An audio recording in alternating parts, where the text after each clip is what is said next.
Lately I've been playing KOP Killer 22XX, a game that's so much about rebellion that it defies description. I'll try it anyway.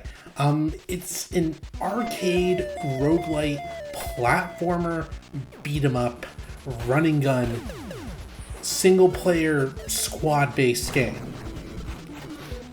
I'm memeing just a little bit about, how complex that is, like with the, I'm stretching a little bit with single player and maybe one or two other things, but those are all actual descriptors that make up this game. And originally I tried to write a scripted video on this, but it just wasn't coming together because, it's so hard to discuss. It's more easy to show this game. I guess I'll tell you a little bit about this game. It's going to hit early access a day after this video goes live. I got a review key for the early access version from the kind developer about 2.5 weeks in advance, so I've been playing it off and on since then. But basically the object of the game is that it's a cyberpunk future where corporations control society, and they have cops. Cops spelled with a K. These kind of like often but not always robot police officers that, kind of rule the starving people with an iron fist. And you play a character who is a prisoner and who was going to be turned into a cop, but then they resisted. So you can kind of see whenever your player character turns to the left, they have the little cyborg, half of their face, kind of like the character cyborg from DC. He looks a little bit like him. But the object of the game is that you are basically staging a prison break, and you're trying to escape. And there is going to be a story mode that isn't available in the early access version yet. Apparently the story is going to be drip fed via updates during early access. I don't know the exact dates. But what was available to me in this early access version is arcade mode. And what arcade mode does is that, as you can kind of see on the screen, it sets you into these arenas. There's a set amount of enemies that you can see there's a little counter in the upper right corner when you're in the arena. And you basically just have to beat up all the enemies. And when you do, you kind of go to one of these rest areas here where you can pick up one of a few randomized upgrades. And like some of them have trade-offs. Like you saw that one right there was increased damage of 50%, but then you lose 3 health. But then some of them are just straight up upgrades as well, like smaller upgrades. So there's a lot of interesting decision making. And if you played, because this game is being developed by Morningstar Games, and if you're familiar with them, you may or may not be. They also made a Robot Named Fight, which was a pretty cool, like very heavily Super Metroid inspired roguelite that I love. They have like this kind of setup where every time you do an in-game achievement, it unlocks something for you. So it's like, oh, you killed 50 of this kind of enemy, and that means that on future runs that this arena will spawn, or this upgrade will spawn, or whatever, something to that effect. So you're constantly just getting drip feed of new content just by playing the game, which is pretty nice. As far as the way actual combat and movement works, you can see it's pretty quick here. It's not quite as slow as, or as, the way some beat-em-ups are. I'm trying to speak carefully because I actually don't play beat-em-ups very much, even though I love my character action games, so I don't want to misspeak about the genre. But the movement and platforming feel a lot more quick and kinetic than what I'm used to in this genre. And so, which is pretty nice because, it means that I get to enjoy it, a bit more than I do some beat 'em ups. And it's the actual combat itself is like pretty simple inputs. So it's all about kind of you being quick on your feet and, just kind of making these decisions. So you have one attack button that has like a basic like 3-hit combo, melee combo. You have a gun that has limited ammo. You can see ammo right below my health bar in the upper left. Guns, of course, do more damage, but they're limited in ammo, so you kind of gotta be careful with them. And of course, you can pick up ammo, like you can see sitting down to the left over there. And basically you getting through these arenas is just you kind of running, jumping, gunning, punching. You knock enemies down, then you kind of crouch to finish them off. There are those melee weapons you can pick up, like you just saw me pick up that baton right there. And we have like a buddy here who joined us much earlier. Now, the thing about these buddies is that you can kind of see in the lower corner of the screen, you can see his face. His name is Brother.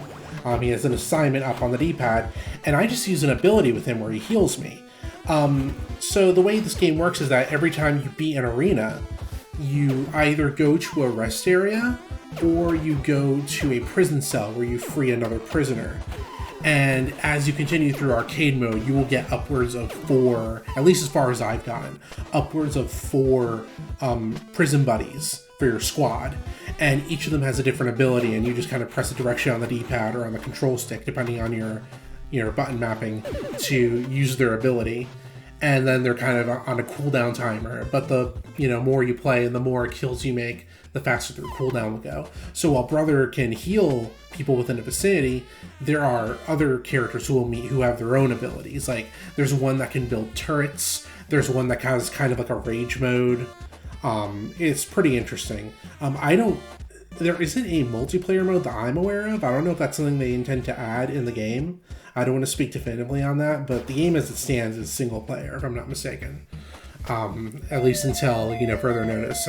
Even a Robot Named Fight had kind of an arena deathmatch mode, so I wouldn't be surprised if this also got an arena deathmatch mode, because, this seems like perfectly built for some kind of a PvE or PvP content with multiple people. The arenas you go to in order are actually randomized within their biome. Like, this pre-release version of the game only has one area, the prison, but there are something like 5 arenas that are available that you just kind of randomly go to each time you rank up an arena. Because, it's an endless arcade mode. It just keeps going until you die, basically. So, just like an arcade game, you're basically just playing for score until it's over. And each time you go up, the amount of enemies increases. Like, they get harder, they start hitting harder. The enemies are color-coded, blue, and then I think, red is particularly powerful, etc. That's basically the object of the game. There's, I'll say more as I think of it, but as it stands, it is a game that's best being seen rather than just talked about. So I just kind of wanted to give, my overview of what the game was about, because I am actually having a lot of fun with it. Actually, you know what? Here's what I could talk about. As someone who plays a lot of melee action games, but not really beat 'em ups, I am finding this satisfy a very related itch when it comes to action games. I'm not saying that this game is literally Bayonetta or Metal Gear Rising or whatever, but it does give me that same kind of satisfaction of just quickly dispatching foes as flawlessly as I can. It's a little bit like Dead Cells in that regard too, I guess, because in Dead Cells, I know it's kind of dangerous. I'm comparing this to another popular roguelite, but in Dead Cells, you'll see an arrangement of enemies, and the way you're supposed to go about it is that you see the arrangement of enemies and you make your plan of attack, and then you sort of just seamlessly run and jump and platform and kill everything. Most enemies die in just a couple hits, and you just kind of feel like John Wick, basically, just kind of dispatching everyone.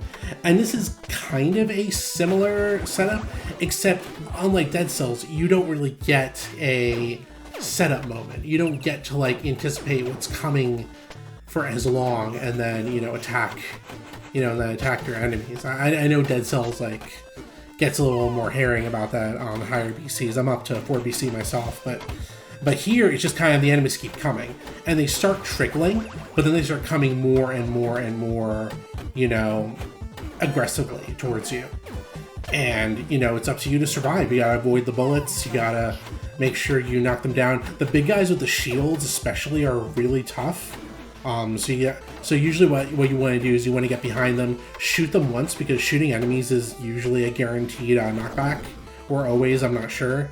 And that knife right there I just picked up, I think that's the most popular melee weapon, the most powerful melee weapon. I don't know how true that is, but it certainly feels most powerful. It might just be the fastest. But you can kind of see up in the middle left over there, there's the bullet spawn. There are often multiple bullet and health spawns in each arena, that you can grab if you need a boon, because obviously killing enemies also gives you bullets and health, but if you really need a big boost of health or bullets, like you can seek those out, use them, and then, you know, they'll be on a cooldown. There are actually perks you can use that will make them regenerate faster too, that you can get, which is pretty nice. And now right here we're about to get our second buddy to help us out. This is Vilma Rivera, and she just seems to be kind of like an especially powerful brawler. Like whenever you use her ability, she kind of makes like a kung fu hi-ya! And then, you know, just kind of like turns beet red like she's angry, and I guess it just makes her more powerful, is my guess. I don't know if the game just doesn't tell you directly what everyone's power is, or if I'm just like not paying attention when I talk to them. But like I don't get the impression that you're meant to be told. I think you're just supposed to kind of experiment with them. They can go down. They do have their own health. If their health goes down to 0, then they get knocked out, and you'll have to revive them. Which, you know, you have to hold the button on top of them, which can be dangerous. But yeah, and then I actually don't. I get almost as far as my furthest in this run. You know, this is actually my first time playing in about a week and a half, so I feel pretty good about how far I got. But it is pretty brutal when we die. This arena in particular, one thing I like is that sometimes when you're lucky, you'll get into these moments like this where you're kind of in a small enclosed area, and enemies will just start pouring in, and you can just quickly dispatch them with like minimal danger if you know what you're doing. These guys up here in the hats are infuriating. I hate them because they'll just run all over the arena making these turrets. Thankfully, the turrets don't count as enemies you have to kill. You only have to kill the guys making them, not the turrets. But obviously you're going to want to dispatch them because they do a lot of damage. But these guys, like the moment I see them, I just get rid of them instantly because they are very, very, very... They can make things very dangerous for you. I don't know if the security camera actually does anything. I just kind of destroy them compulsively anyway, just to be safe. And yeah, you can kind of see how like we're following down and all these turrets have been built because these tinkerers, or whatever they're called, have been just making turrets, and it gets really frustrating. Thankfully he's the last one. We're about to dispatch him. Come on, come on. There we go. Alright. But yeah, I guess you can kind of tell by the name that this game has a very particular message. Like, it's a cyberpunk story. It is clearly about like this kind of nightmare capitalist society where corporations control everything, where cops are evil and they're spelled with a K. And there is some I mean, obviously I can't tell like how deeply political the story gets, but just the setup is so politically charged, like in a way that's very, very, very obvious, and I'm down for it. Like, you know, I'm very down for the kind of story they're telling. Like, the name is very ballsy, like literally just making it, literally just directly calling it Cop Killer and making it about like, even if they are even if they are like only analogs, like, oh well, they're robots, like they're not real people. Like, it's still kind of like, that is kind of ballsy and very pointed of a you know, nail on the head type statement to make about, you know, about the subject matter, which, you know, I think is pretty interesting. Like, I can't say I would have done it that way as a creator, but that's not like a value judgment. It's just because as like a writer and an artistic type myself, I value a different kind of writing style. It's maybe just a little bit more subtle. But, you know, I don't blame anyone, especially in our current climate. I don't blame anyone for being this angry, you know, angry enough to make a game that's literally just called Cop Killer. Oh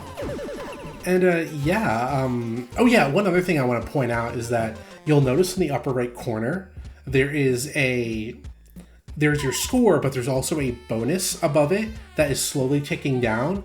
That is your, quote, timer. You're not timed in any of these arenas, but you are incentivized to beat them faster, because the faster you beat them, the bigger the bigger the bonus you get for that stage. And that's going to be good for the leaderboards. In fact, at the end, you're going to see the leaderboards.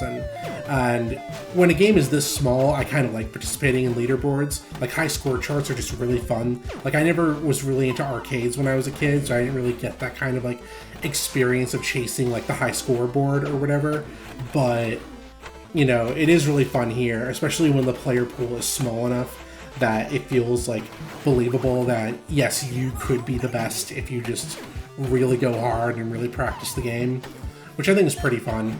And yeah, I believe that's really all I have to say about KOP Killer 22XX.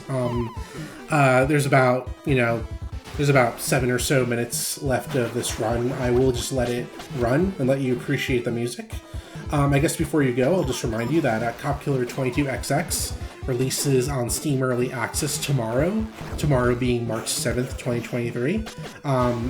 It's going to have a launch price of $3, and I think there's going to be a sale for it as well, so it'll be even cheaper.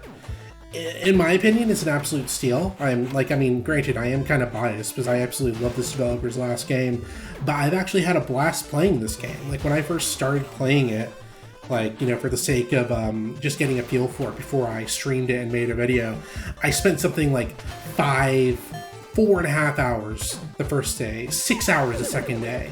Like, I spent a very long time, very long in a single burst playing this game, which is something I just don't do with video games anymore. Even video games I absolutely love, where, like, I don't get addicted like that, where, like, I have to play for 5 hours. But this game has given me that feeling, which I think just speaks to how, like, really well designed it is.